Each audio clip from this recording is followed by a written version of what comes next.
Hello everybody, welcome to Royal Kitchen. Today I am going to make rasmalai in my Royal Kitchen. This rasmalai proves to be super soft, very juicy and would not dry from inside and soaks up all the rabdi in it. It will not crack or break out while cooking. I am going to share all the tips and tricks of cooking the rasmalai in my Royal Kitchen. Before going to proceed, I want to make a request. If you have not subscribed my channel yet, please subscribe my channel so that you can get the notifications of my coming recipes. I am profusely thankful to all my viewers for your constant support and encouragement. I need your constant support for the promotion of my channel. Let's get started. Now let us make chenna for the rasmalai. For that I have taken 2 liters of milk in a large vessel. Let it come to a boil. Stir it occasionally. Now to this milk add 1 tablespoon of vinegar. Stir it. To curdle the milk, we are using vinegar. Again add 1 more tablespoon of vinegar and again stir it. I have kept the flame in low. We are using 2 liters of milk, so let us add 1 to 2 more tablespoons of vinegar. So totally we have added 4 tablespoons of vinegar to the milk so that it gets curdled. Stir it gently until the water and the solid milk gets separated. See, the chenna and the water are separated from each other. Now let us strain the chenna and drain out the entire water from the chenna. I am transferring the chenna into the colander on which I have spread the thin cloth. We have to take out the cloth from the colander like this.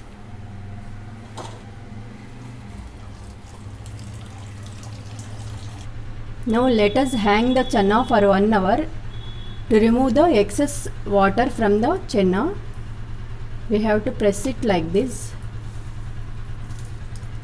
so that the excess water may be drained out from the chenna.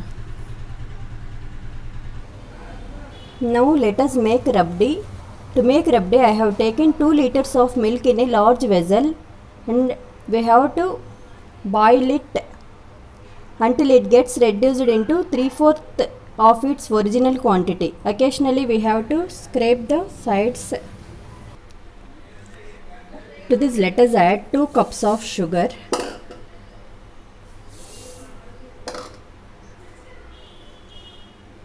Add 50 saffron strands.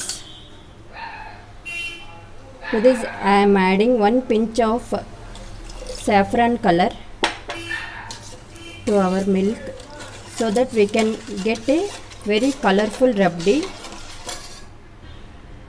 To this I am adding 1/4 cup of chopped cashew nuts,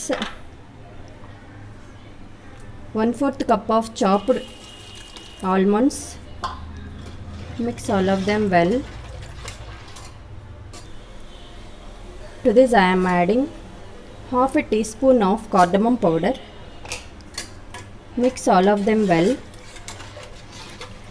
We have to stir all of them occasionally so that our rabdi may not burn from beneath. Occasionally we have to scrape the cheese from the edges and from the bottom of the pan and mix it along with the milk. Like this we have to scrape the edges.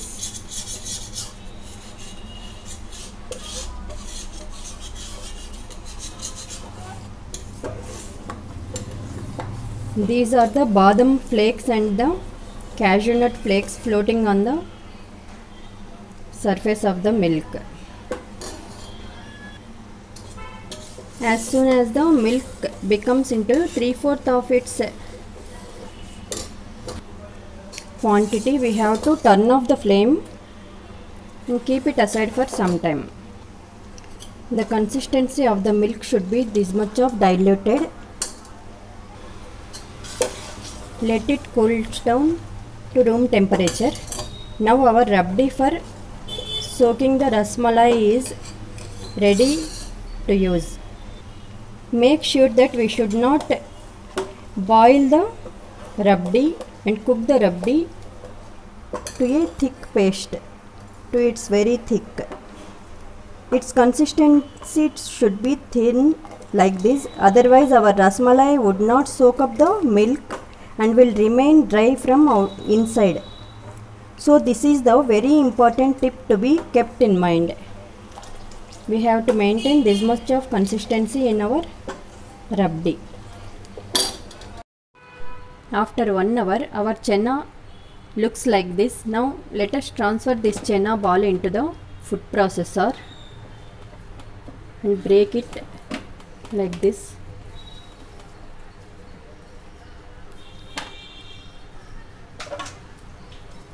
And let us grind it in a food processor for about 1 to 2 minutes into a very smooth dough like this. If we knead it with naked hands, we have to knead it for about 8 to 10 minutes. I have a food processor, so I have grounded it in a food processor for 2 minutes. Now this grounded chena, let us add 2 tablespoons of corn flour.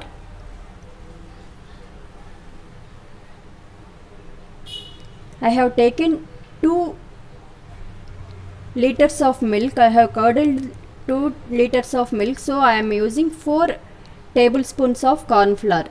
For 1 liter we have to take 2 tablespoons.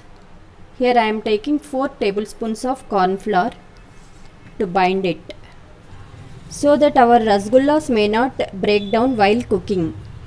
We have to grind this mixture along with the corn flour for 2 more minutes. I have grounded the chena and the corn flour into a thick dough. Now let us take 1 lemon sized dough into the hands and roll it like this between the palms and into a smooth ball and press it like this. When we press it, the edges will not break down. Like this we have to make all the chena tikkis. We have to remember the tips. We have to curdle the milk with vinegar.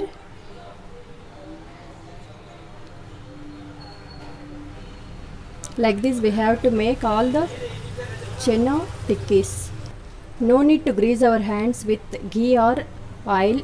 The chena itself contains fats in the milk.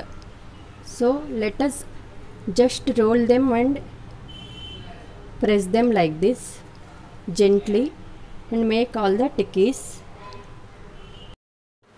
Let us take 1 cup of sugar in a pan. To this add 3½ cup of water. The second cup I am adding, third cup and a half cup. So totally I have added 3½ cup of water to 1 cup of sugar. Let all of them comes to a boil. Now I have made all the chena tikkis. I have kept the sugar syrup for boiling. While making rasmalai, we have to keep in mind that we have to curdle the chena with vinegar. That is the first point. Drain the excess water from the chena by hanging it in a thin cloth for 1 hour. Third point, if our chena is dry, sprinkle some water and knead it. If it is wet, don't add water. While making chena balls, cracks should not be formed. Knead it for some more time. If cracks formed, roll it for 10 times so that there should be no cracks formed. Now Now the sugar syrup is boiling. At this time we have to add the chena tikkis to the sugar syrup, one after the other like this. Drop all the tikkis. When we add the chena tikkis to the sugar syrup, we have to keep the flame in high so that they may not break down, and the outer layer of the chena tikkis becomes cooked well, and our tikkis may not break down. We have to cook them for 3 minutes with a open lid. After 3 minutes we have to cook them with a closed lid for 8 to 10 minutes in a high flame. Close the whole of the lid with a clove. After 8 minutes, let us flip all of them one after the other like this.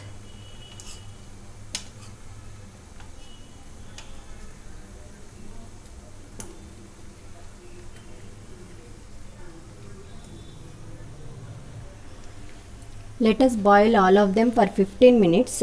This time no need to cover the lid of the pan. Keep flipping in between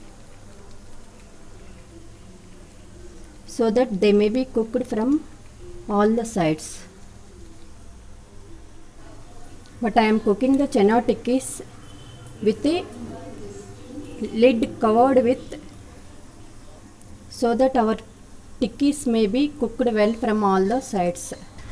After 15 minutes, we have to cook all of them in a high flame by closing the lid of the pan for 1 more minute. After 1 minute, let us check whether our chena tikkis are cooked well or not. See, take one tikki in a plate and squeeze it with the help of a spoon. See, it is not breaking down.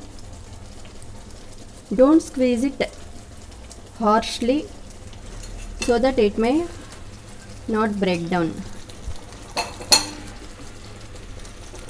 Now turn off the flame and keep all of them aside for some time for cooling. Now let us gently squeeze the syrup from the chena tikkis like this and transfer all of them into a serving bowl like this. I have transferred all the chena tikkis into the serving bowl. This is the sugar syrup left behind. We can use it for further use. Now I have heated the rabdi, and let us pour all the rabdi on the chena tikkis.